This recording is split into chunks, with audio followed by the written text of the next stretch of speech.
In a world where trust is hard to find, Solana ID brings you peace of mind.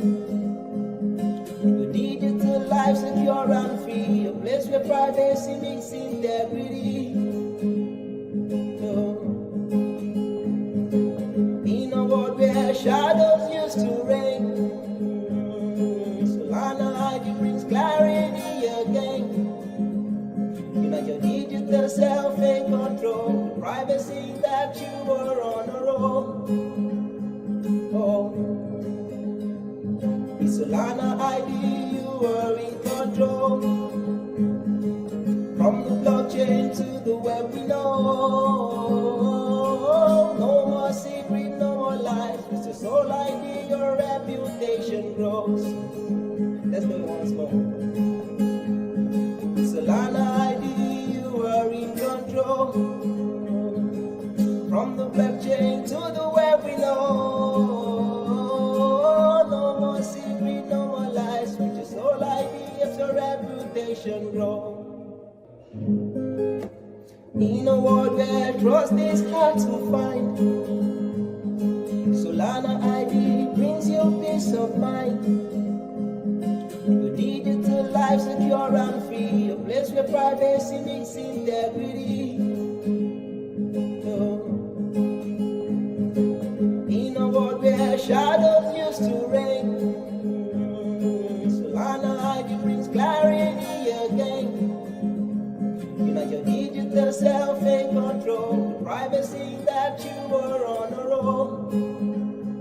Oh, with Solana ID you were in control. From the blockchain to the web we know. No more secret, no more lies. With your soul ID your reputation grows. Let's go once more.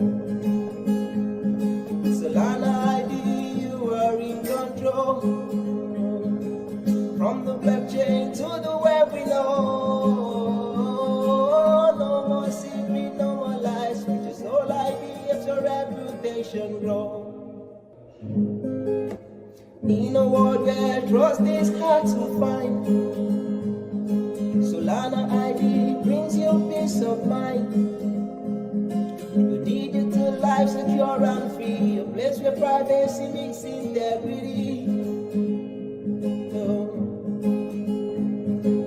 In a world where shadows used to reign, Solana ID brings clarity again. Your digital self in control, privacy that you were on a roll. Oh, with Solana ID you were in control. From the blockchain to the web we know. No more secret, no more lies. With your soul ID your reputation grows. Let's go once more. With Solana ID in control. From the blockchain to the web we know.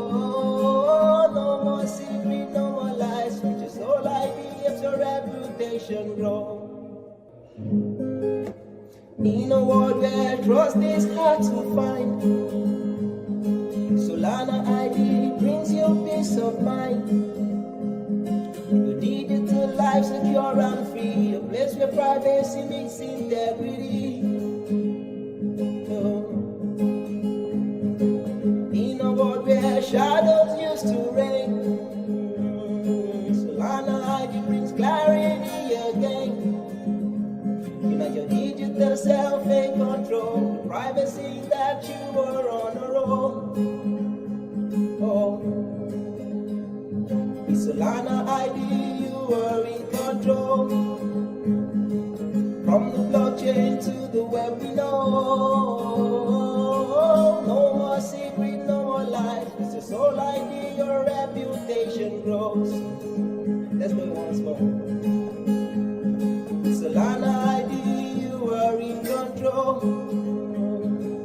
From the blockchain to the web we know. No more secret, no more lies. With your soul ID helps your reputation nation grow. GM, and welcome to Solid Talk number 77 with a new fresh week of news and updates from Solana ID and Solana itself. We're gathering here every single week to bring you guys up to speed and give you a glance behind the curtain. It has been another eventful week for crypto. It's a bit more quiet right now than usually, which makes it even more important that we assemble those Solidians here and everyone who's interested in Solana ID and Solana, because that's the only way, guys. That's the only way to survive in this market, is by staying up to date and staying tuned in, because there will be better times again. Actually, it's not that bad. I don't want to talk about bear markets anymore. I'm sick of it, because it's not that bad, actually. There's a lot of news going on, and we're going to give you a little update when it comes to Solana itself, but also to Solana ID today, as we usually do. I was a little bit sick the last couple of days. That's my first day back out of my cave, but I'm feeling much better. So that's the good news from my side. And I'm joined, as always, again today by my co-host Pierre. Welcome to the show, Pierre. How are you doing? Yeah, better, I suppose. Usually, when I get sick, you get sick. So be careful. No, No, fuck but off. I'm just flagging this as I was as a- already sick like a couple of weeks ago, so I'm fine. maybe Drinking my maybe ginger tea every day. yeah. Actually, you told me to pop some overdosed zinc every day, and since I'm Yeah. doing this, I'm feeling much better. So thanks for Yeah, that. it helps. It helps. Yeah. So whenever you're sick, here's my tip. What I did, I drink a lot of tea, so I always have my tea with me to stay hydrated. And I'm taking 100 milligrams of zinc every day. I'm taking 2 grams of vitamin C every day. Let's I'm go. sleeping a lot. I sleep whenever I can. I just sleep it out during the day. At night, just get good sleep in. And last but not least, there's like a few hacks. There's one thing, for example, I don't know if it's like a Bulgarian thing, but shout out to Mladen, one of my friends here from Bulgaria who lives in London. He gave me like a little tincture, like it's a little bottle that you drop. There's like drops in there, and it is the extract of bee, something with bees. I don't know, like honey extract or I don't even know what it is. Pollen, the bee pollen. I don't know. Like it's a yellowish drops. They're very bitter. They don't taste Yeah, good. I guess it's pollen. And then 20 drops of this every morning. I put that in my smoothie. So I put a banana, berries, and like some stuff that has vitamin C in a mixer. I drop that shit in there, and then I mix a smoothie, and then I chuck it. And that's another thing that I've been doing the past couple of days, and also this. I think this helped me as well. So I'm feeling much better today. I'm back out again. I'm back on my shisha. That is usually a good sign. Because whenever I'm not smoking shisha, something is wrong. But right now, I think I survived the little flu. So if you're sick out there, then don't worry about it. Just make sure to get back as fast as possible. What is that? Propoly. Is it, Janis? Is that the name? Potentially. Google it, guys. Drop a GM as well in the comments to tell us that you're here with us, so we can say hello to you. We have Liz and Grow with us as always. GM, my friend, good to have you. Alden is here. Relief rally time. I'm going to touch on that topic today as usually, so I'm going to give you a little bit of bull talk for Solana, or maybe not. We'll see. Chills is with us. GM Chills. Fudo is there, of course. We have Ice DeFi Wallet.sol. GM Ice. Drinking and sniffing stuff seems to keep you healthy. That, okay. Sounds wrong if you put it that way. Janis says GM as well. Hector is with us. PR1964 is here. We have Kyo. Welcome, Kyo. I don't know how to pronounce your name, but yo. And you cannot retweet PR1964 because we have a weird stream bug that is not our issue. It comes from the stream platform. Yep. I posted, I followed the StreamYard thingy, so the post is live now. You should be actually able to retweet. Just head over to the Solana ID profile, and you will see the live stream, and you can repost it over there. I already saw it, I liked it, I retweeted it myself, so that works. You can also see it on my personal profile. Carlos Alberto, GM, buenos dias. I hope you're very well. I always say buenos dias because I suppose he's Spanish, but I have no idea. Carlos, so welcome. You sound Spanish. Hector's with us. The virus will be transferred by the stream. There's no virus anymore, guys. We're good. Snow Toshi says, GM, everyone. And good to have you. Thanks for joining the live, Snowtoshi. Good to have you here. Aiolos is with us, GM, my friend. And Solana ID says, post is live. So the post shall be live, ladies and gents. Thanks for joining. It is Solid Talk number 77, guys. 77 weeks of solid streaming. And we're back today. I think what I want to do today is I want to talk a little bit about some general, broader Solana news and items, what's happening on the Solana blockchain. I want to give you a little update on our ideas and strategies around the token, Solid, and what I've been up to the past couple of weeks, what conversations I'm having. Jack Lenan, GM, thanks for joining. And we're going to look at the charts, of course. We're going to look at the Solana chart mainly, and I'm going to reveal my thesis for the next couple of weeks when it comes to Solana itself. Hector says, ginseng tea from real ginseng roots. That is a good idea. I didn't do that. I just drink standard tea, maybe some ginger here and there, but I actually didn't do that this time. That's another thing you can do. You can mix ginger with honey and onions. Maybe that's what Pierre sometimes does, to make a little extract overnight in the fridge and then drink the juice that you get from that. Janus says my second seeker arrived and my ID is Solidian SKR. Hell yeah, nice. That's a dope domain. Congrats for claiming this. We faded this domain.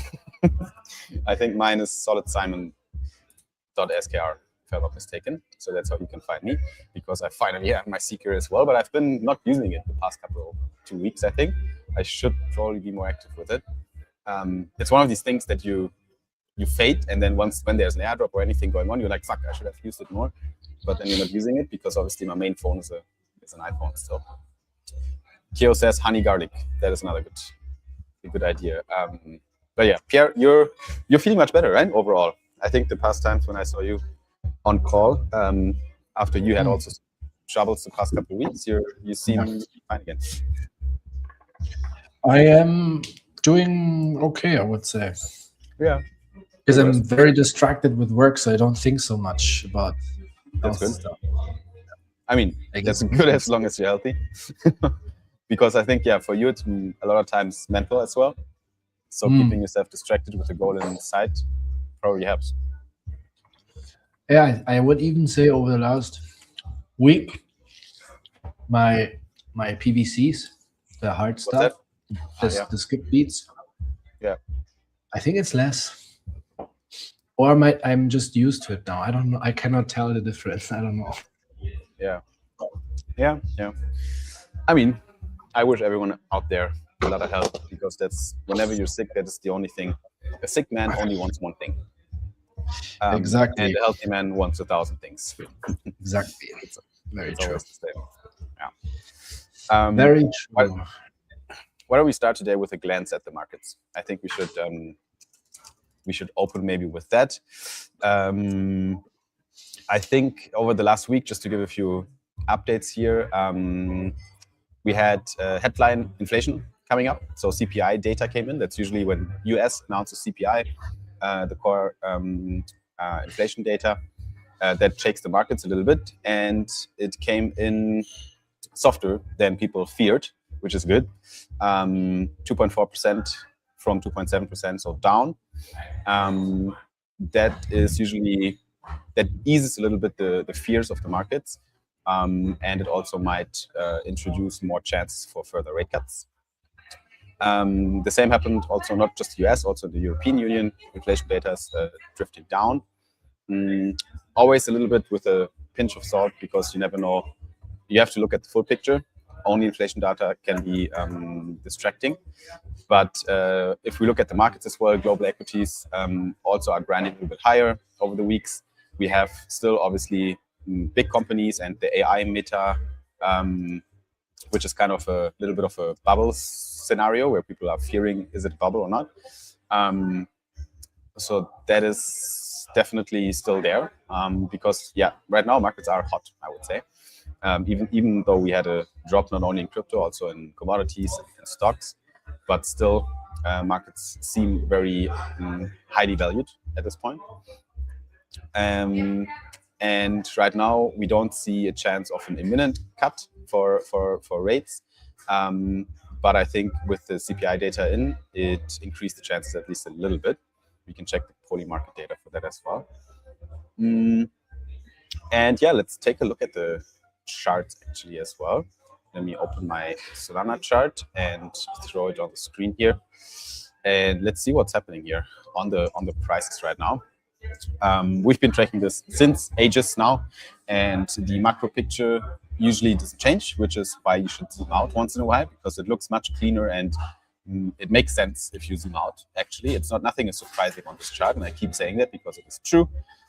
We are in a fourth wave correction right now in my Elliott wave counts from the larger timeframes, starting with the FTX crash as a wave 1 and a wave 2 into summer 2023, and then a third wave impulse to the upside all the way until beginning of last year. And then we kind of topped in 2025 and went just sideways, which is the indication that wave 4 has started. And the wave 4 is playing out in a traditional ABC setup here. So a 3-wave decline, a corrective structure with a B wave that tried to overshoot but didn't fully overshoot. That is totally normal. And then we have a 5-wave decline in the C wave with a 1, 2, 3, 4, 5 to the downside. And right now, prices are literally caught between, is the bottom in as a question mark? And are we ready to go higher? Or is there another push to the downside, which is totally feasible and it would not at all change any of the macro outlook. Like even if we see another drop, the drop could bring Solana down to $60, to $50, or even to $43 if we go all the way down to the 0.618 fib level here on the long-term chart. That is right now the issue, honestly, in the long-term chart here, that we don't know if the bottom is in already or not. And the only way to really prove that the bottom is in is to look at the micro counts and wait for the right setup that indicates, yep, probabilities are shifting towards upside. And even in the macro chart here, you can see we have higher lows, right? So this was the first low. The lowest low we printed at $67. That was at the 5th of February, the big market flush here from this year. And then we made another low, an attempt here to $76. And then we made another low here to $79. That's where we are right now. So we are, actually, this is the resistance right now, 79. I would say that this is the one of the most important downside support levels here. As long as we don't crash through the $79 level here on the Solana chart, should actually have an alert on that level myself. If we are staying above that, the bull thesis for now is playing out. And why is something we can see if we look at the more messy short-term chart here. We can see that since we came down here to the first higher low here at $76, I'm tracking wave 1 to the upside, a wave 2 to the downside that pretty much accurately stopped at my first resistance level, the $79.5 here. That is the last fib level for the wave 2. Below that level, it becomes very more likely that we go lower. That's why I say as long as we hold this level here, it looks okay, because now we are potentially in the third wave to the upside, and there should be an impulse, probably in the next couple of trading sessions. So next week, ideally, we should grind higher, if that's the scenario. Because what I would like to see here in terms of the Elliott wave patterns would be a 1, 2, and then a 3, and then a 4 and a 5. So that is basically the immediate next step that we need to see here on the Solana chart. We would have to make 5 waves to the upside. And then after this 5 wave to the upside, we would have to see an ABC with a higher low again. So not 79, but definitely higher. And then this would confirm another 5 wave rally to the upside. This 5 wave rally here could already be the total, like the third wave here. I need to shift them a little bit to the right now. That time has passed. So it's very feasible that this 5 wave move here, that we're right now in the middle, right? We're in the middle of it. We could see this grind all the way up here to the third wave. How to measure a third wave target? We can actually do that as well together with the trend-based fib here. The third wave should be an extension of the second wave. So we take a fib extension level. It starts from the wave 1 bottom to the wave 1 high, and then it ends at the wave 2 bottom down here. And that gives us a target level at $94, which would be the first target for the that's the 100% fib extension for the third wave. But since third waves can be also quite explosive, it can definitely rally higher than that into this box here, right? So these would be the levels between $90, $94, and $105 that I'm actually looking right now on the upside.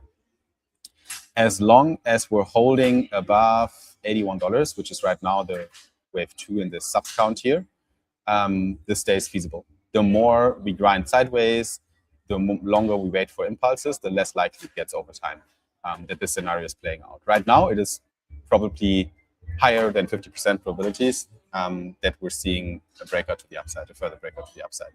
I've heard that funding rates are a bit low. I've heard that there might be a short squeeze coming. There's like a few signs right now at the charts that tell us, okay, there might be a push incoming to these higher levels, at least to take out short positions, because there's a lot of people right now that are still shorting the markets, arguably, which makes sense. But we could definitely see that extension the upside, and then either reverse from up here, right? Or if it plays out, then we should see an ABC coming after this, right? After this larger count as well. So that's what we're looking at right now on the Solana chart. Bitcoin is pretty much doing the same. It's also playing out. It's following the wave counts. The bottom might be in, but we should, I think, bottom line right now is to stay cautious of the markets. But I think overall, 2026, I still have a decent feeling, like cautiously bullish, I would say, that we're managed to get out of this mess down here. Another interesting thing I'm tinkering on right now, by the way, is an indicator. Those are these, the boxes that you see on my chart are actually a custom indicator that I built myself. And it uses a trading strategy that is more known from equities and gold. And I can actually talk about this maybe in another stream a little bit once I refine that indicator a little bit better.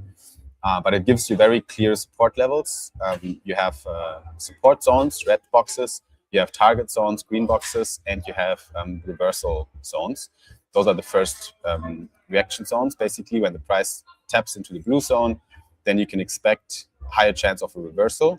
If it breaks through the blue zone, then the next blue zone becomes the target. If it taps into the red zone and it manages to break out of it, again, the next, the broader goal for that would be the green box.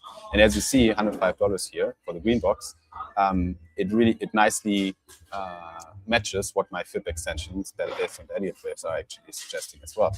So that indicator,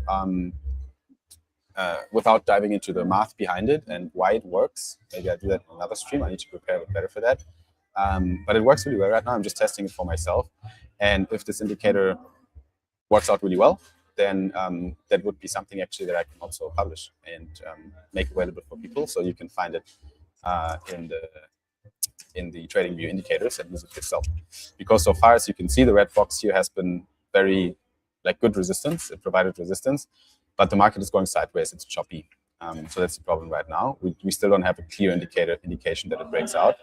But again, the next goal would be that green box here that overlaps as well with my with the wave 3 targets that I said earlier, that are also in the same area here. As you can see, actually the 1.618 FIB extension for the third wave, which is the most meaningful one, exactly overlaps with the first break into the green box here.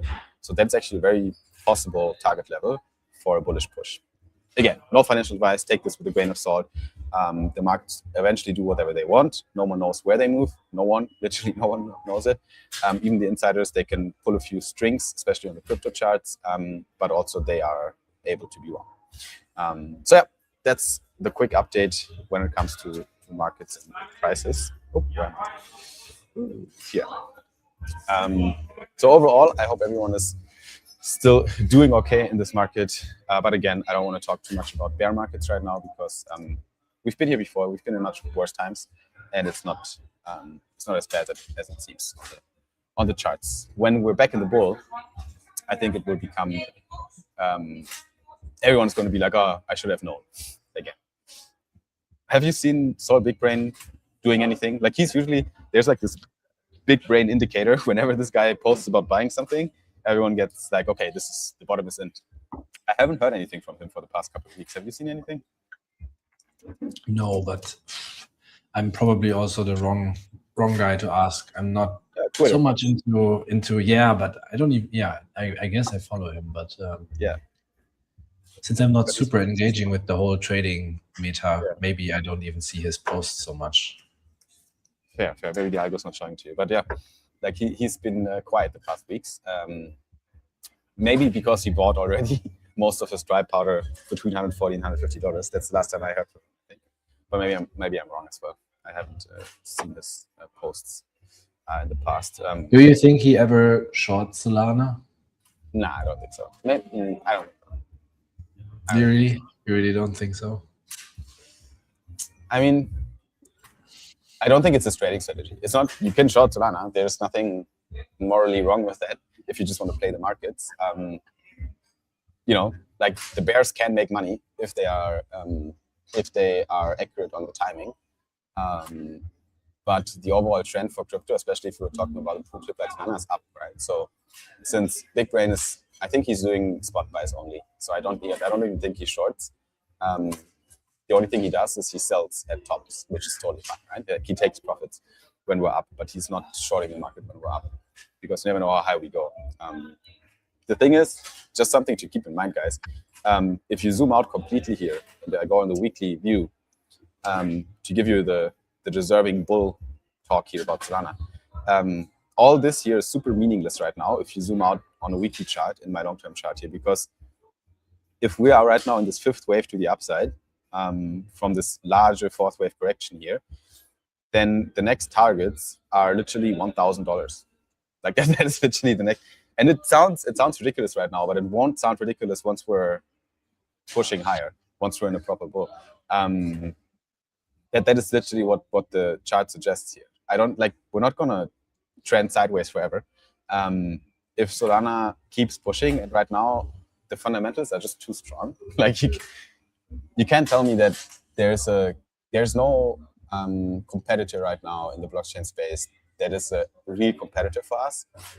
Even Ethereum has been slacking a lot, and that was usually Solana was the Ethereum killer all the time. Right now we don't even have to say that anymore because we proved that we're better, I think, to an extent.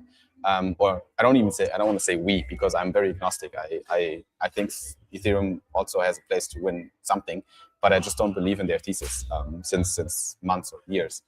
So I think in the broader picture here, like the $1,000 level is literally, it is literally very feasible. And that is not even the full picture. The third wave here to the upside, like let's put the flip levels on here, even if it's stupid right now, if it sounds stupid.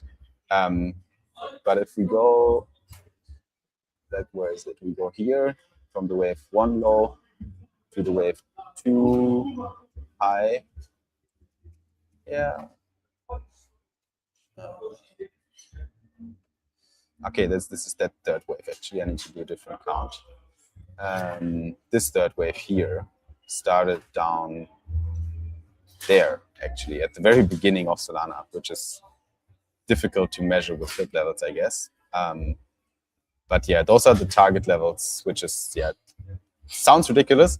But in the total chart of Solana, if we're really zooming out all the way, this third wave here, like let's put the different color on that, like the orange wave 3 here, that one has target flip levels of at least $3,900. So just let that sink in. And then it becomes very meaningless to talk about, oh, are we going to go to $60 or are we going to go to $100?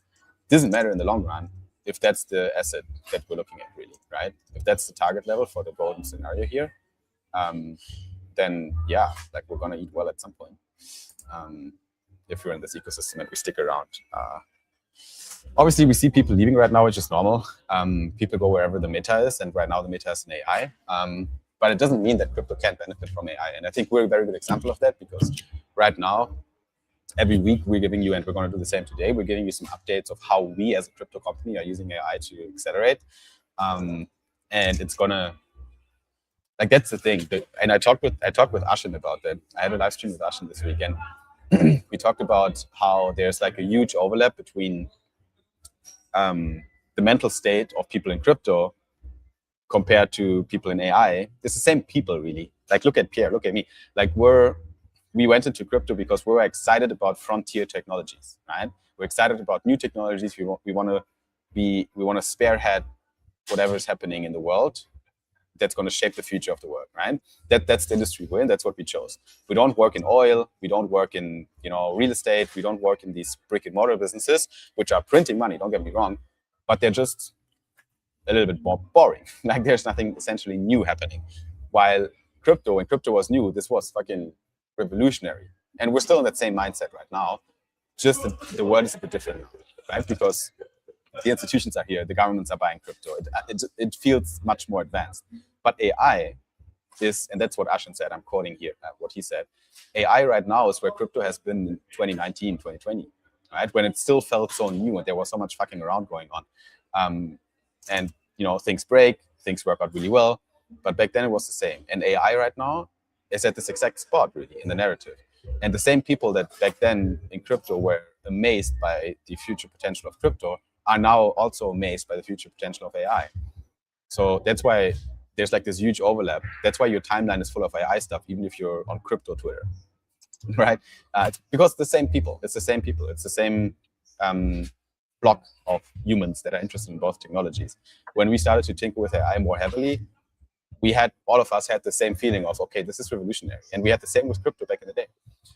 So all we have to do now is use the technology to build shit in our sector that will accelerate crypto overall, I think.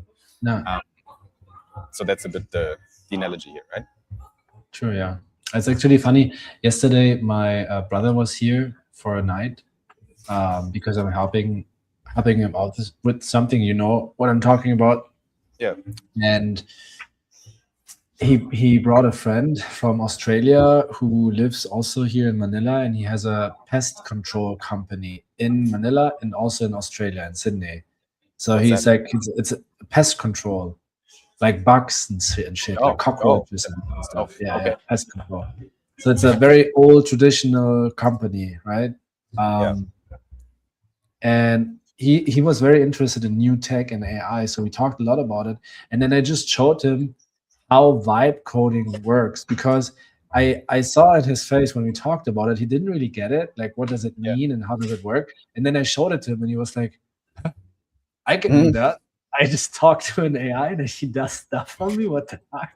Yeah, a lot of people that's literally what it is, right? It sounds so spaced, and it sounds so techy and difficult, but it's actually not. It is super simple if you figure it out once. Yeah. Yep. That is very true. And I think you see that pattern in a lot of people, right? Like, a lot of people right now are like, what we always say is people are talking about using AI, but they're just talking to their GPT. That's not what it means anymore. Yes. Like, what it really means is using AI to create new shit, to write code, to build pages, to build products, right? It's not using it as a substitute for Google, right? Because that's already powerful, sure, but that is not what we're talking about here. We're talking about using AI to automate workflows, to build apps that are built by people that are not devs anymore. Actually, there's also a new podcast that came out from one of the people that I follow closely, Naval.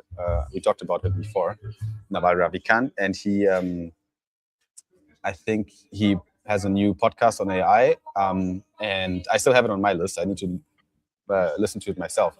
But if I look at the timestamps, I already know, and I know Naval, I know how he thinks about frontier tech, and he gets it very quickly, right? Vibe coding is the new product management. Like, the product manager is now vibe coding. Training models is the actual new coding. So the devs that built products in the past are now building AI models and training models and refining them. And the product managers that instructed the devs back in the day to build products are now coding themselves because they're using AI to code. So he talks about all these questions. Is traditional software engineering dead? Yes or no? And so on. So the hottest new programming language is English. that is pretty much what it is, right? AI is adapting to us faster than we are adapting to it. Also very true. Like the humans is one step behind what AI is actually pushing forward right now. And that is also a very good point. No true entrepreneur right now is worried about AI taking their job. No, we're excited. We are inspired by what we can do with it.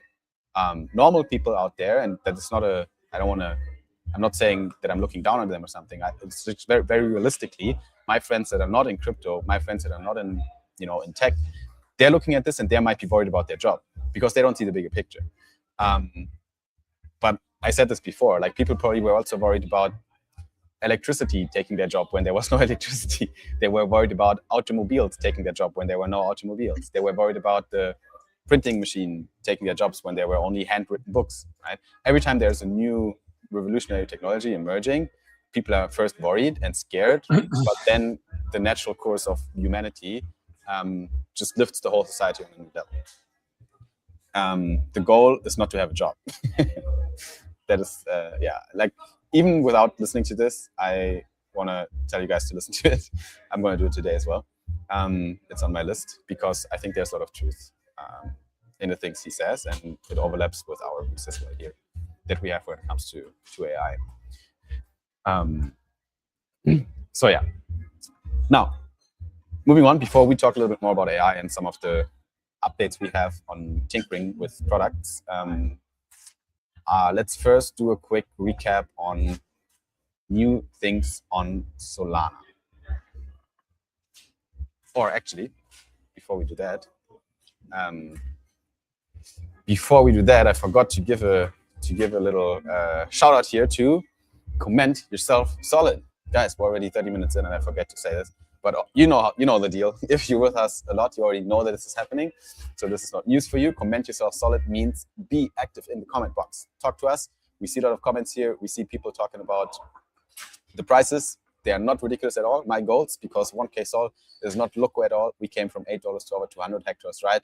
If BNB can hit 1K, Sol will do the same too. True. You probably have to compare market caps, not token price, but still, if Ethereum can hit 300 million in market cap, Solana sub 100 can hit the same. That's an easy 3x already. And then we have new targets after that. We're in a good place right now. The next wave will be very nice, in my opinion. I think in this group here right now, we're all aligned. We have the same opinions. But I hope I also inspire you guys to think that way further. Adapt as we have done in the past. Exactly, Mark. Humans always adapt to it. The future is looking very different. Like 50 years from now, it's just going to look very different than right now. But that was the same when you look back, right? So right now I'm reading a book as well about the Great Depression, 1929. The world was very different back then. Like stock brokering and trading was very different back then. The world looked so different, 1929. And sure, it crashed like hell back then as well. But 50 years later, we were literally in the next boom, and then the internet came, and then everything boomed as fuck. So I think we're going to see the same patterns going forward as well. Okay, let me share my screen and pull up a tweet from our dear friend Solana Sensei. Shout out to Sensei, good man, love you, brother. And we have Solana Sensei's weekly digest here. Just a few updates on Solana that I want to highlight here and talk about. We have energy prediction markets now on Solana. Why not? Infra markets, the first energy prediction market. Right now on a wait list for prior access. Maybe we can cook something with that.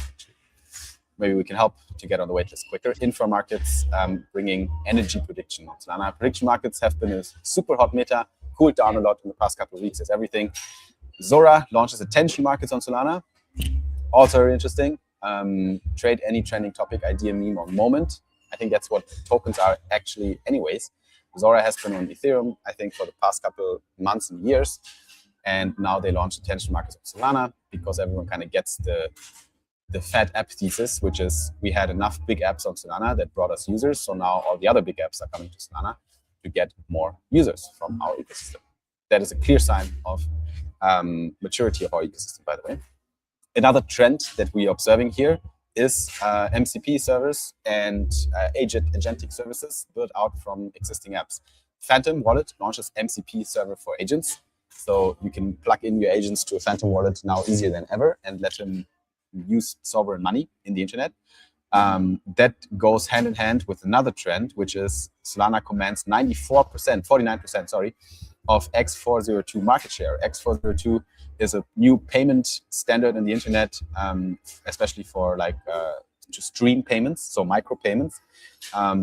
Like for example, AI costs. So in the past, or right now still, you're paying for API access with subscriptions, but with X402, you can pay in micro transactions for the API based on every single call, but in real time. So the money literally streams, which is like it is a huge new technology. If you think about it, we were never able to stream money in cent amounts in real time because it was just too expensive and too difficult to do that with traditional like bank transfers. Imagine using a bank transfer to real-time stream monies in cent amounts.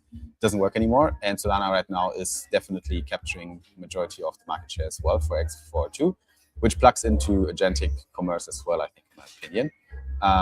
We also have DFlow, who launched their MCP for OpenClaw and other AI workstations. So another one that is that's again is a broader trend right now that I see on the timeline. A lot of the apps are just opening up access to agents, basically, so agents can use their apps more efficiently and easily.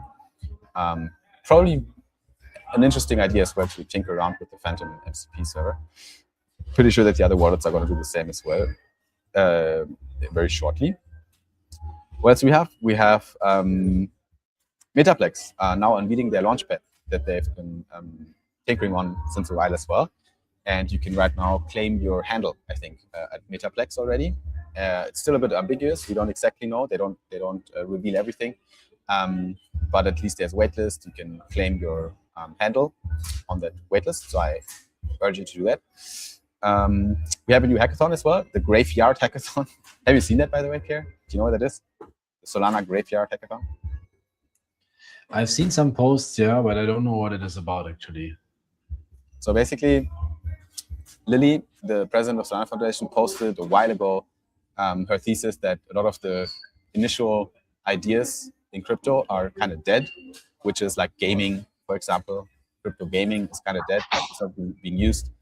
Entertainment, media, and creator coins and all that stuff. So her thesis is basically everything despite DeFi is kind of dead for crypto. And then Solana reacted to this themselves by launching the Graveyard Hackathon, which basically incentivizes people to build again in these niches and prove her wrong, and basically show her that there's still absent potential in these niches that are now. But do you think that was a marketing gag, like a PR thing?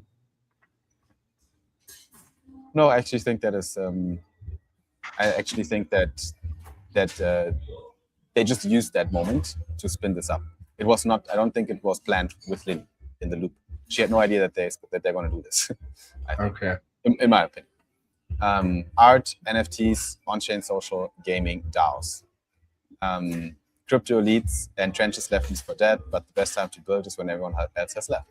That's why Graveyard Hackathon starts today. So this was on the 12th of February, now a week ago, more than a week ago. Resurrect the dead and win prizes across these categories. Pretty cool.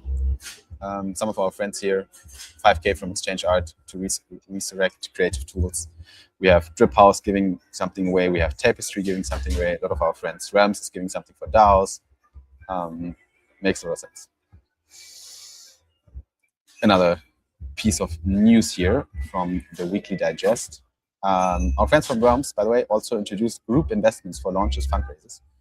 I think you can syndicate a group of people to invest as a collective into token launch or fundraise on Realms. Also really cool.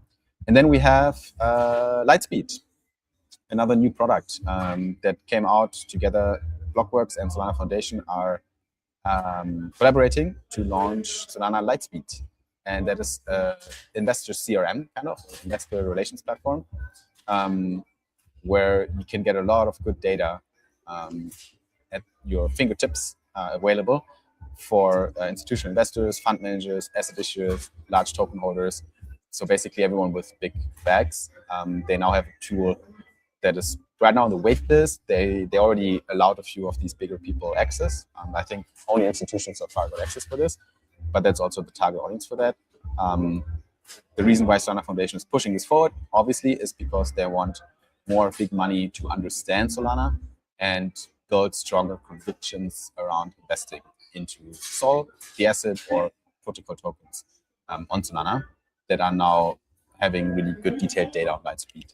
I'm gonna have access as well probably to it, so we can share how that looks like very soon. Again, right now it's still in a closed kind of waitlist with only institutions having access to it. But that is another really cool piece of news here. And then maybe last but not least, Mountain DAO is right now still going on in USA in Salt Lake City. Huh? I saw that. The demo day is coming. So Mountain DAO is shipping their demo day, I think on the, when is it? A week away they posted. So I think it's next weekend, 25th of February. Yeah, so next week. The Mountain DAO demo day happens with teams on site showing off what they've built. And what is also really cool, I saw that today, is that Y Combinator as well is coming to Mountain DAO on Monday next week for office hours. So Solana builders on site, they have a chance to talk to Y Combinator during the crypto office hours at Mountain DAO. I think another very good initiative that probably has been spearheaded by Foundation. We invite Y Combinator to join. Still, Y Combinator is still a program. It's funny because you have only 1% or some shit of projects that are in there that are in crypto, but at the same time, the top 2 projects by revenue are crypto projects of Y Combinator alumni. So that means they're kind of choosing the right teams. They're not allowing a lot of crypto startups into Y Combinator, but if they allow someone in, it's someone that makes more revenue than every other vertical out there, which is really interesting. I think was it Axiom, I think, and someone else who was in there, who was one of these top revenue protocols that launched on Mountain DAO. So that's also really cool. So yeah, those are just a few of the Solana highlights when it comes to updates from the last week. Again, shout out to Solana Sensei for pushing out these weekly digests. He's still one of the best sources for updates when it comes to Solana. Really cool. Now, next up, I think, Pierre, I want to talk a little bit about some progress updates from your tinkering on some new apps that are essentially part of the Solana ID ecosystem realm, but with a different brand. Because the way you guys can imagine what we're doing here is it is sandbox projects that we're building to familiarize ourselves better with AI. So we're ready to 10x our output for Solana ID with the tools of AI, but at the same time, we want to create real tools that are actually useful, that can be used, that can make revenue, and that have a positive impact on Solana ID overall. So it is not Solana ID branded, but it comes from the same team, right? And Pierre has been tinkering on one tool, and I think we can maybe take a look at the landing page that is completely live and some updates on the product itself, how it looks like right now, and your biggest learnings in the process of putting this together using Claude Code. Shall we do that? Yes, sounds good. Cool. You want to share screen? Good. Yes, I do want to do that. Let me just see if everything here is prepared so I can show. Yes, sir. Because I think right now you made significant progress on this thing. Oh, yes. Yes, sir. Can you see it? Yeah. Okay, guys. So first of all, before I explain anything, I will just scroll down the page, and then I want to get a rating from you, from 1 to 10. 10 is like the best, and 1 is the worst. What do you think about the landing page design? So 10 is the best, right? Yes, 10 is the best. Okay. Looks smooth, state-of-the-art animations. We have some nice visual fading of colors in the background. The animations are live, they're moving. It looks pretty cool, it looks pretty slick. I say I give it an 8. It's a solid 8. It is a clean landing page. I would say state-of-the-art product landing page. Appreciate that. Mark, he sees it different. He says it's a 6. Okay. I take constructive feedback, but I would like to know from you what is missing so it's a 10 out of 10, Marky. Yeah, probably more. I think what would elevate it on another level would be custom artworks, graphics, you know, that are embedded into the background. Like you remember the priority pass page that we did, where you have like just to like this thing here, where you have like this artwork in the background. It's like custom made, you know. Like I think things like this would give it a bit.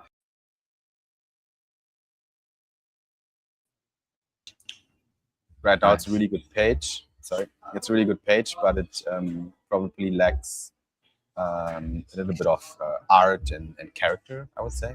You mean some personality? Yeah. Yeah, I take it.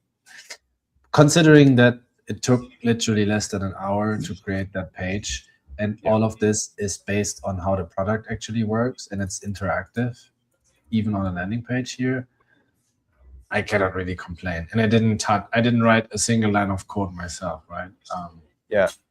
It's all done with Cloud Code. So yeah, but that's the landing page, and that's exactly what I was thinking. It's clean, but I miss a bit of character, personality. Yeah, I get it. I mean, it's AI generated, right? So yeah. But very clean. We can pimp it up. But what I always try to do is not. I mean, yes, a page needs to be needs to look legit, trustworthy, and also nice and state of the art. But what matters most, guys, is always how does it perform. If you have the prettiest website in the world, but it doesn't bring me any money, it's worthless, right? So if my landing page is ugly as fuck, but it has an 80% conversion rate, I won't ever touch it. I will never make it prettier, you know, because it's fucking working and making me money. Yeah. That's what, and that's also learning, right? Like we usually like to that's compared, for example, to one of the human created landing pages that we've been putting out. The next one that you guys see is this one here. It's not we didn't launch the campaign yet, but the page is live. So everything is, you know, is there already. But obviously this has a little bit more graphics. It's, you know, it's done by a human. So human front-end designer in Figma to human front-end developer implementing it. So you have a little bit more custom graphics. You have like smooth animations. You know, everything looks very solid and pretty. So that's the difference, I would say, still.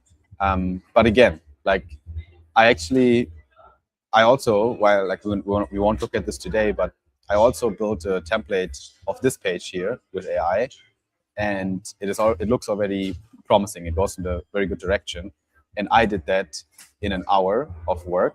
Right, I recreated this page here basically in an hour of work. While this page to really develop it with, let's say, one designer and one front-end dev, it takes at least 2 weeks. Right, so keep that in mind. The time element. Sorry.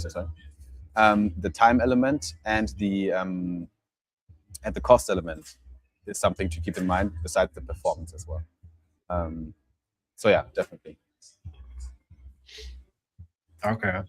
So what are we looking at? Yeah, so we are looking at reply body. To give you guys some background, they cannot see us anymore, can they? Not us, but yeah, I can pick that. Okay. Yeah. I wasn't sure if you wanted to be like this or not. Sometimes I just enlarge the screen so people see. Okay. Yeah, makes sense. When I started tinkering around with my Claude bot, now OpenClaw, and I saw that there's this skill that you can give him, which makes him able to, based on browser credentials, get access to your Twitter account, fetch tweets, analyze them, give you briefs on different topics. Like, he can basically use your Twitter account without even using the browser. He's just doing that with the browser credentials. So it's fast, it's nice, and it's reliable. It's not the same as if you use the browser MCP, which is a bit clunky, takes a lot of time. So it's basically an API connection to Twitter without an actual API connection, because they are fucking expensive. So there's like, it's a backdoor how it works. And so I was thinking, cool, let's play around with it. And I tried to basically create a workflow for my OpenClaw to just, like, a few times a day, fetch some tweets, analyze them, and then try to generate replies in my voice. That was the initial idea. I just wanted to play around with it and see how good it is actually.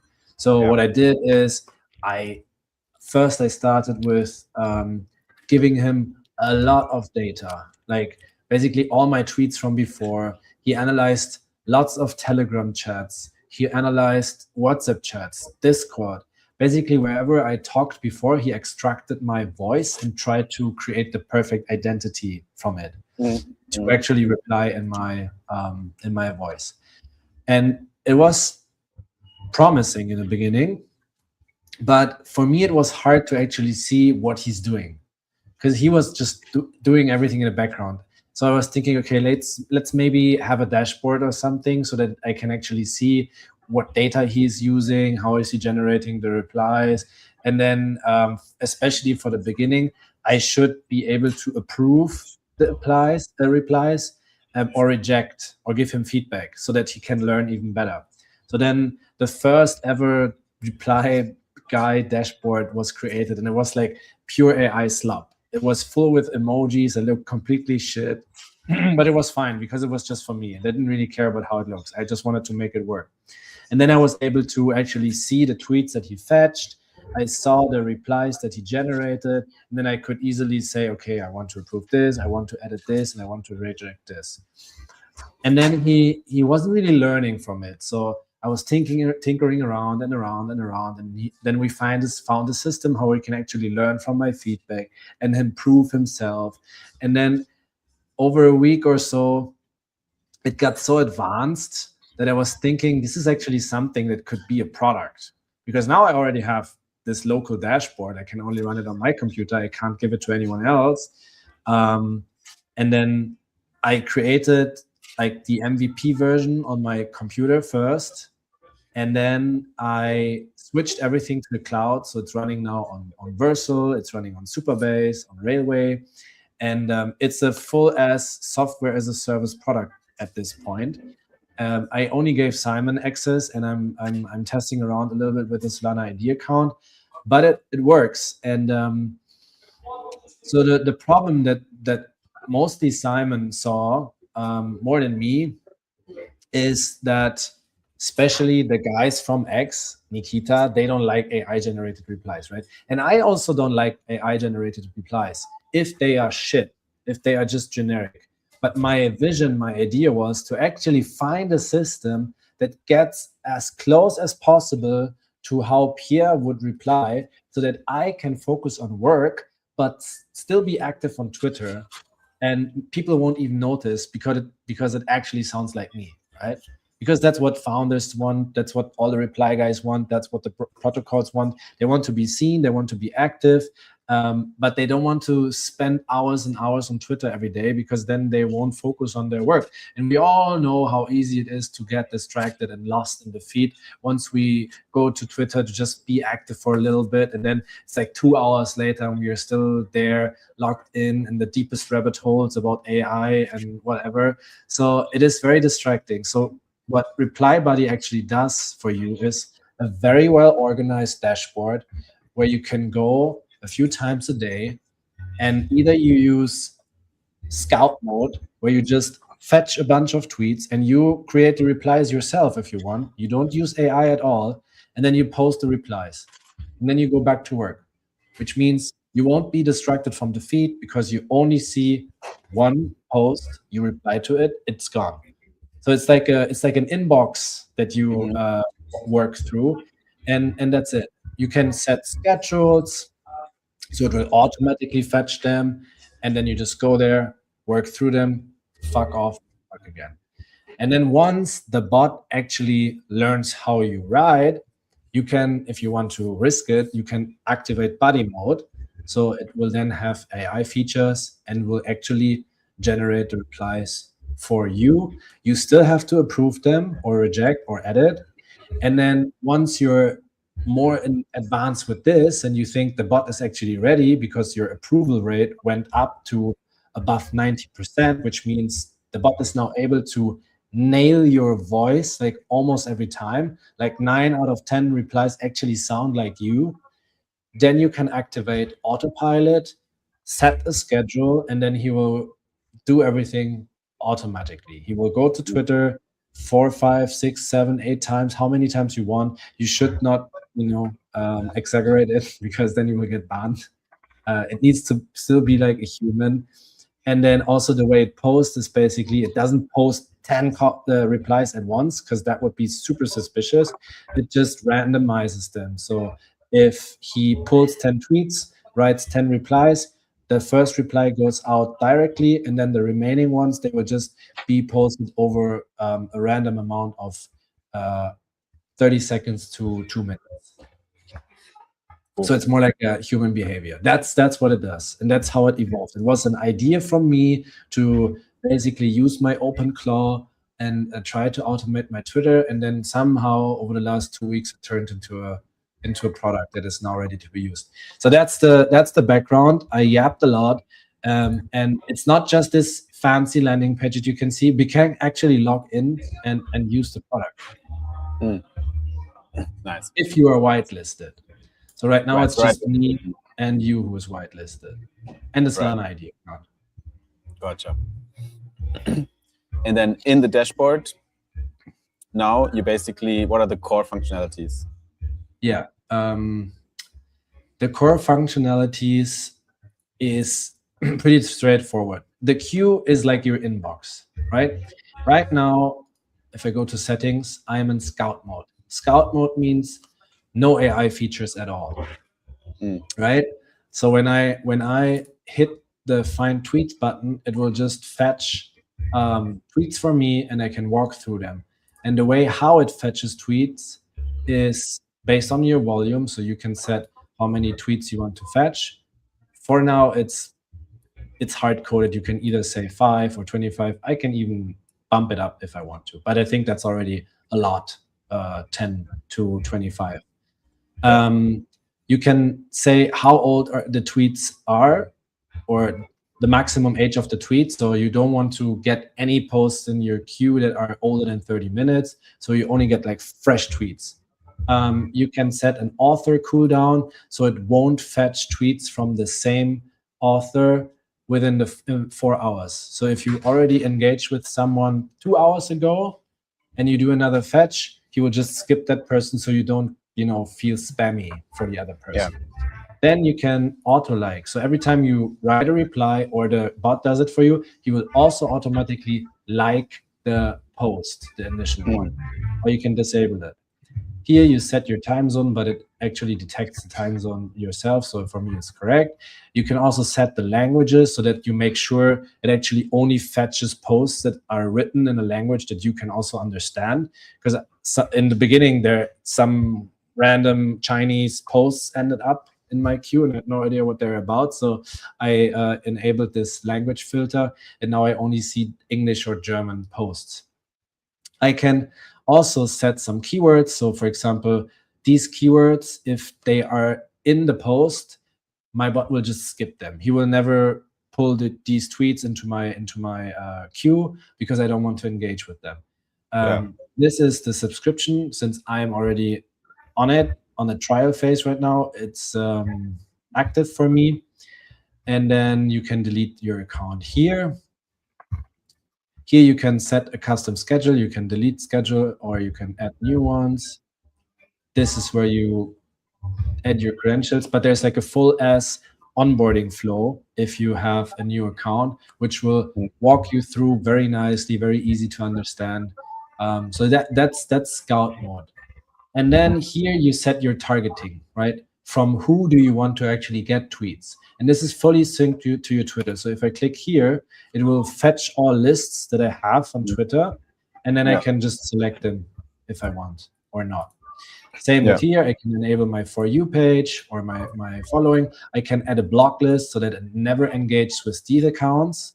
If these are accounts you think, you don't want your bot to engage with, but if you're in Scout mode, for example, it doesn't really make sense to have a block list because you can just write the replies yourself. And if you want to target specific accounts, like I want to target only Simon's posts, then I can do this and add Simon here.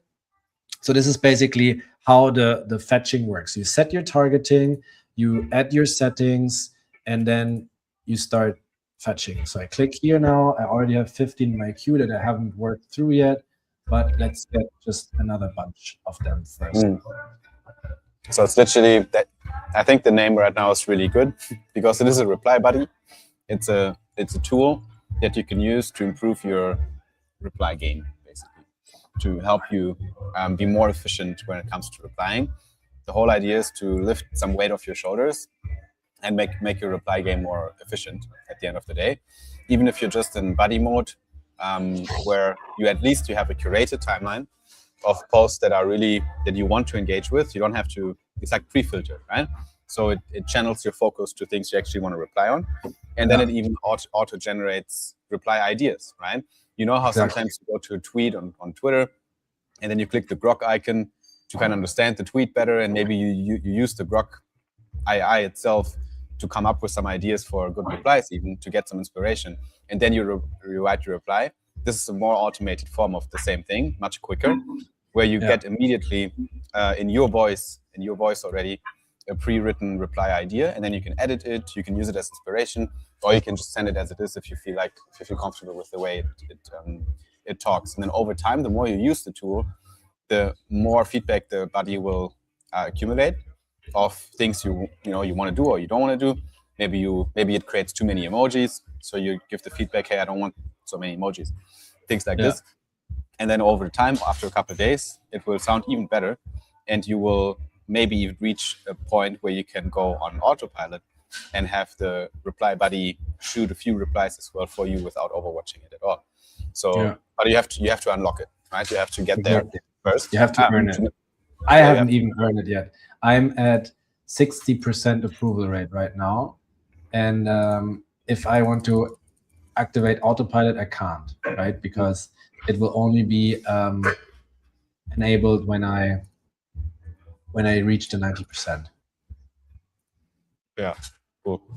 Yeah, so now he's done. He added a lot more posts now, and I can either skip or I can actually just write a reply here, blah blah, and then I can post directly from here.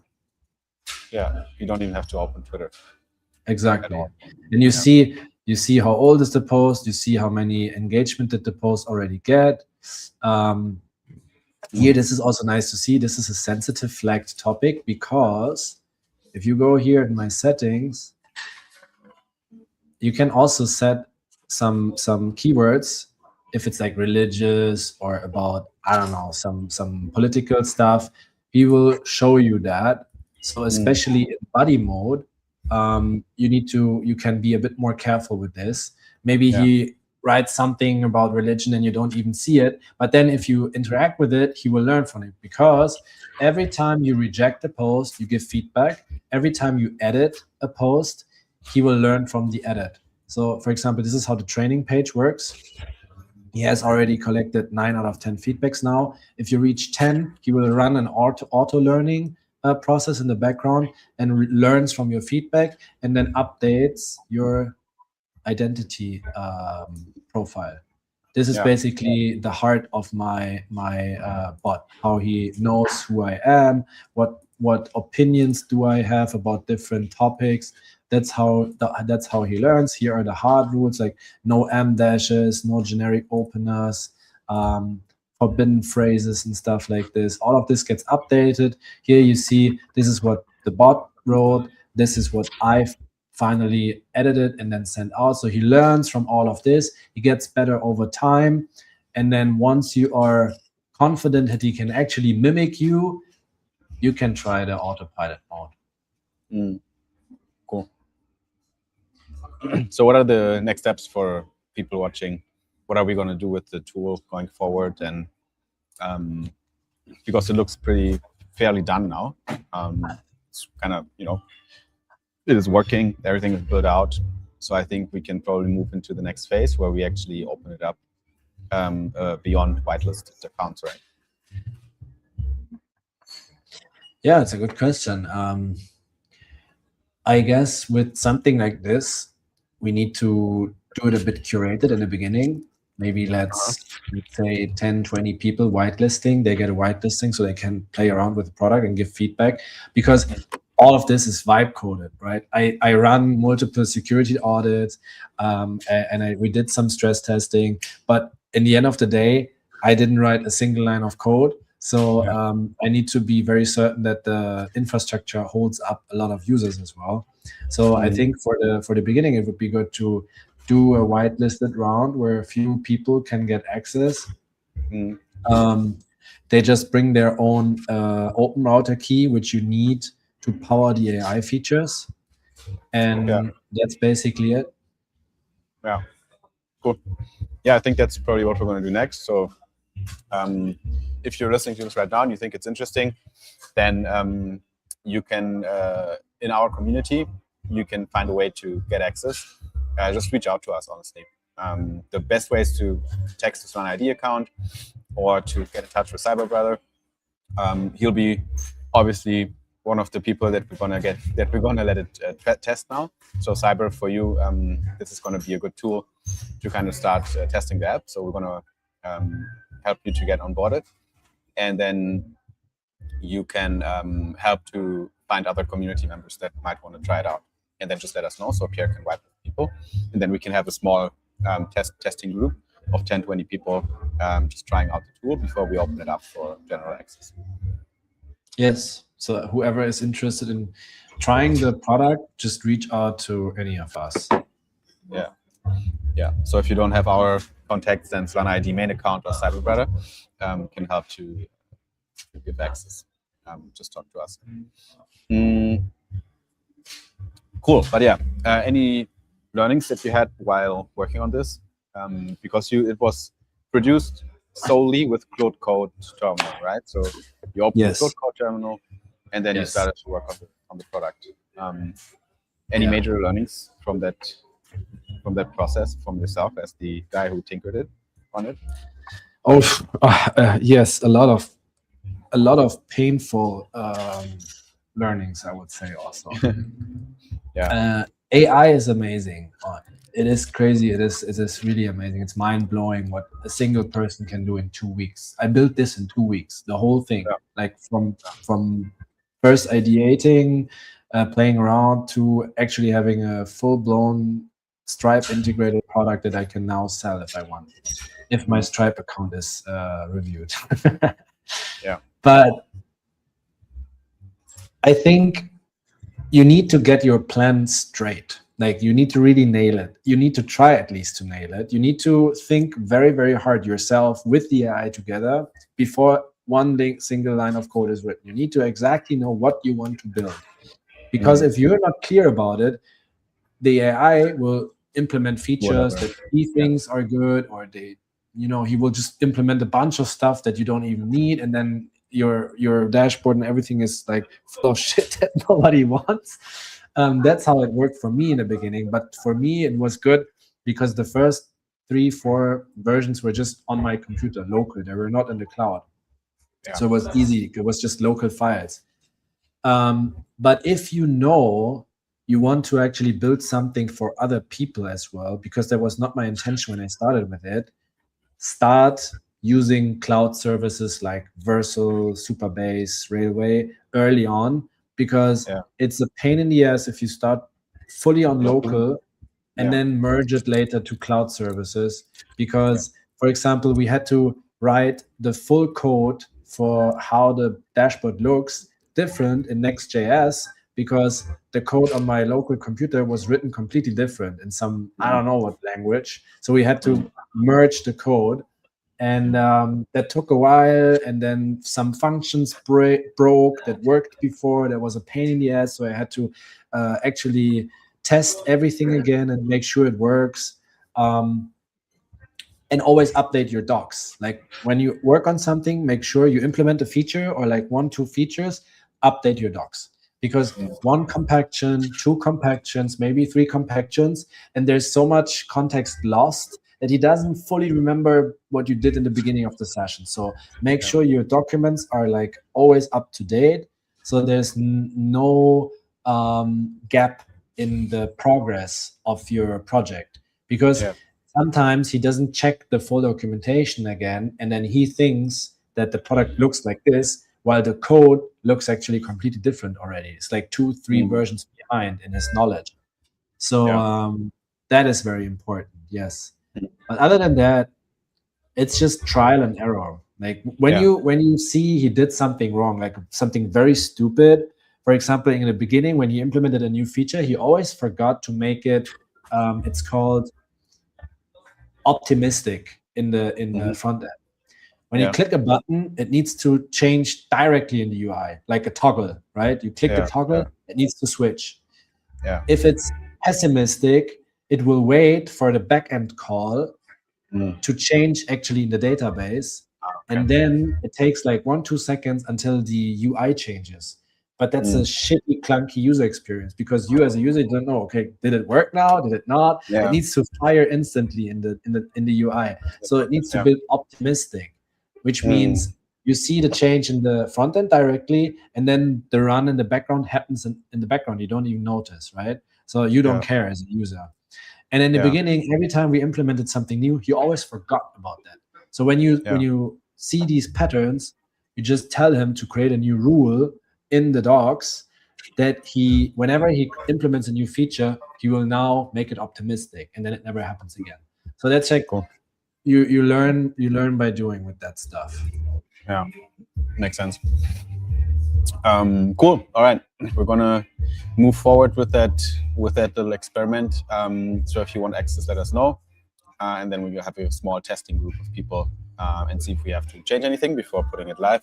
And then it will just enter the broader Solana ID product realm without clear Solana ID branding, but it's part of the umbrella. It's part of the enterprise, if you want to say so. It is a growth tool for marketing, so it fits our overall vertical that we're in with Solana ID anyways really well.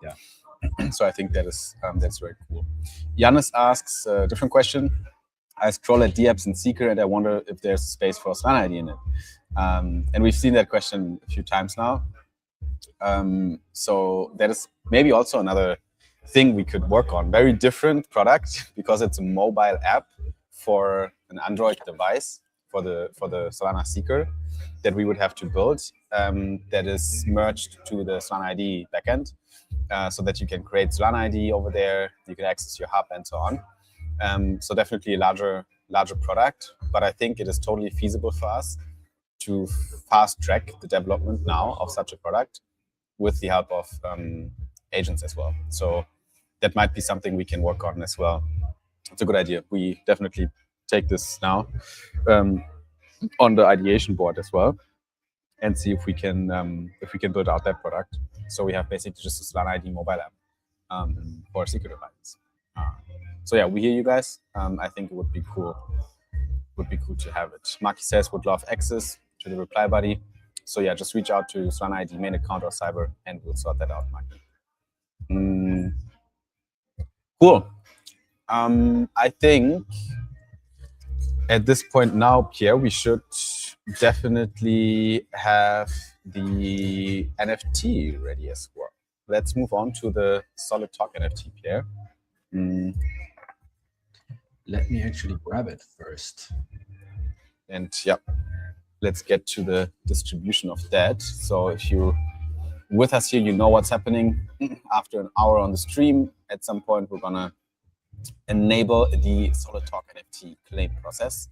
The unique artwork, the collectible that you get from attending these spaces, besides opportunity like Comment Yourself Solid, which is also a giveaway you do every single week. We also do the giveaway for the weekly Solid Talk NFT.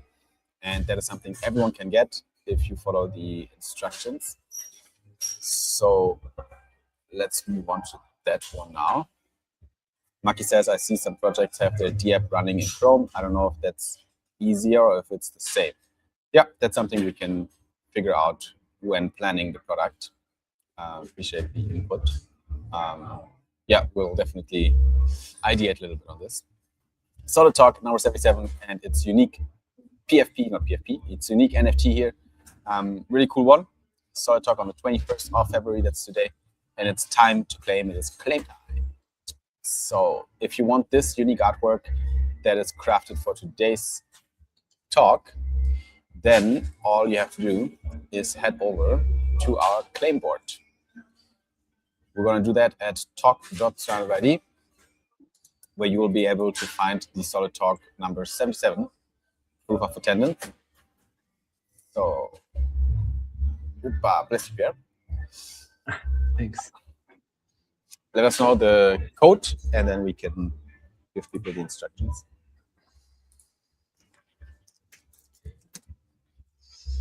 Boom. Buddy is the Buddy. code.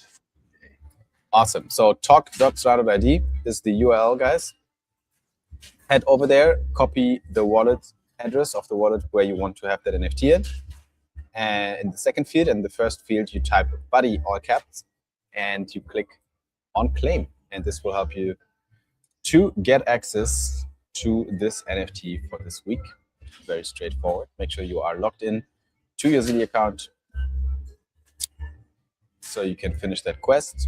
I just have to relog as well myself.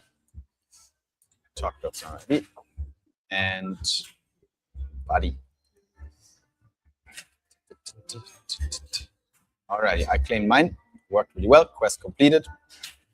So as always, guys, talk.solana.id. I think this is a really cool artwork this week. So make sure you claim it. It will appear in your wallet a little bit after the stream.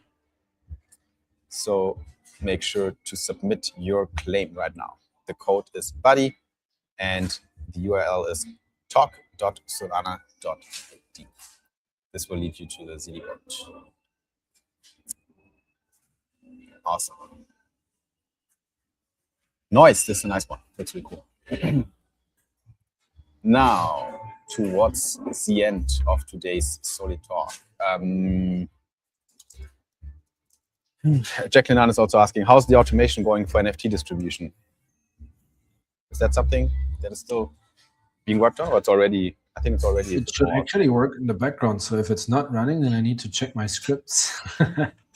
Yeah. Good that you called it out. I thought it's running, just, set and forget. Maybe just test it or make sure it works. And when is the time that people can expect the NFT in the wallet? Usually the day after. Yeah, okay. So the day after you should have the NFT in your wallet. Yeah, I need to check. Now, last but not least, on the agenda, I wanted to give quick updates, just like on a update side of things when it comes to progress updates. We are having conversations with a few emerging launchpads on Solana that are setting new standards for tokens. We touched on the topic before. By now, I talked multiple times to MetaDAO. I talked to Startup Fund recently as well.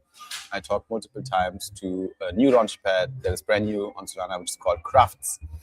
And I also talked to Seedplex. All these launchpads have one thing in common. If you launch tokens with them, the token is closer to what can be considered an ownership token because it has legal claims to the operating company below it. While MetaDAO is fully token governed, so there you have basically one token that is governing the whole operating entity. with all the IP and all the product and all the treasury in that main company. You have other approaches like Crafts or Startup Fund as well, where you can also tokenize only a part of your operating company. So you have also a bucket for equity. So you can also tokenize just 20% of your operating company. That 20% has the token and the token holders that govern that part of the equity cap table. And then the rest of the equity can still be used for venture capital rounds or other fundraising endeavors, which is, I think, a very interesting and smart way to do it. Much more mature than what we've been doing in the past as well with Solid, our token, where the token does not have any immediate legal claims to anything below the company. The project has to basically figure out themselves how to accrue value in the token. And so far, no project on Solana has really nailed that. I think it's not a functional process of doing things. So for Solana ID as well, we're talking to these launchpads to move the token over into such a legal structure going forward. So before we enter the next stage of growth and the next bull market, we want to be positioned perfectly with the token. We want to have a good token concept that is more mature than what we have so far. So right now I'm probably closest with MetaDAO and with Crafts. I think both setups are very interesting. Also, they are both in active conversations with us to talk about the migration of the token into their setup. The migration can go in two different ways. It can be either just the legal migration of the existing token, or it can be a revamp of the token where old token holders claim the new token. And then we have a fresh vehicle that also allows for additional fundraising to recapitalize the underlying company, which is a big plus, a big addition, because we've been running now since a while, obviously. And we've been burning through runway, as every company has in the past year. And it wouldn't harm to have additional treasury that helps us to unlock the next growth stage for Solana ID. So I'm very interested in a new capital inflow for people in a revamp, right, of the token. So right now we're still in exploration phase this month, where we kind of weigh the pros and cons between all the different providers there. And I want to decide this month on who to do this with, so that next month we can go into a stage where we actually plan the execution of this. So that's just an update. Like I said, I had calls with all these 4 entities, and Crafts and MetaDAO are the most interesting ones to me right now when it comes to the setup. And we'll keep you guys updated on the exact next steps when it comes to this. But we're definitely actively working on this to have a proper setup and a token that's ready for the next wave, basically, of inflows.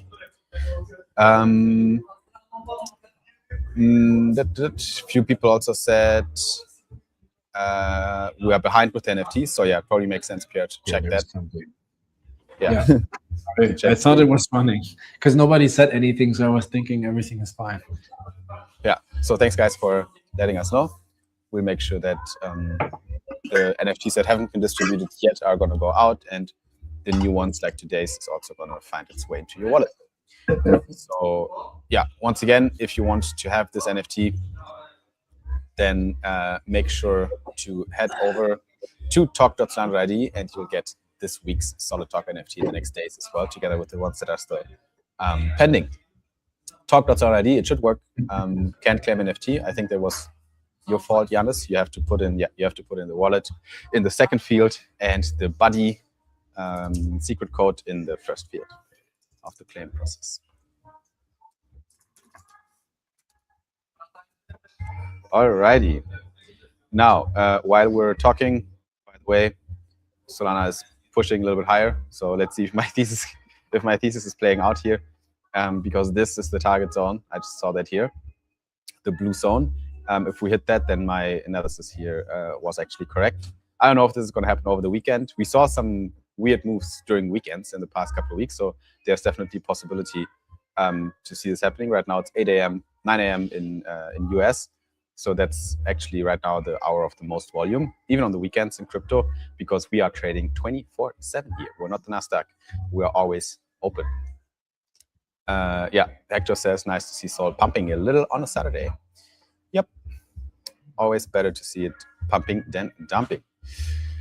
With that being said, ladies and gents, we're going to come to an end here of today's Solid Talk. We've been already yapping since a while here. So let's close it down. and make sure to save the slot for next Saturday, because Solid Talks are always there. Make sure to drop by again when it's time for the next conversation we're having for Solid Talk number 78. That is going to happen next week. And we'll see you back here again at the same time, at the same space. We're going to stick to the time we have now for Solid Talks. I hope that works for everyone. Thank you so much for joining today. I hope you got a little bit of alpha, a little bit of inspiration, a little bit of updates, as you always get from us here during the Solid Talks. And we'll see you at the next one next week. Until then, you guys have a very good weekend. Enjoy the rest of your Saturday. Enjoy your Sunday, and make sure to stay solid or get solid. We'll see you at the next one. Peace out, everyone. Pierre, say bye. Bye.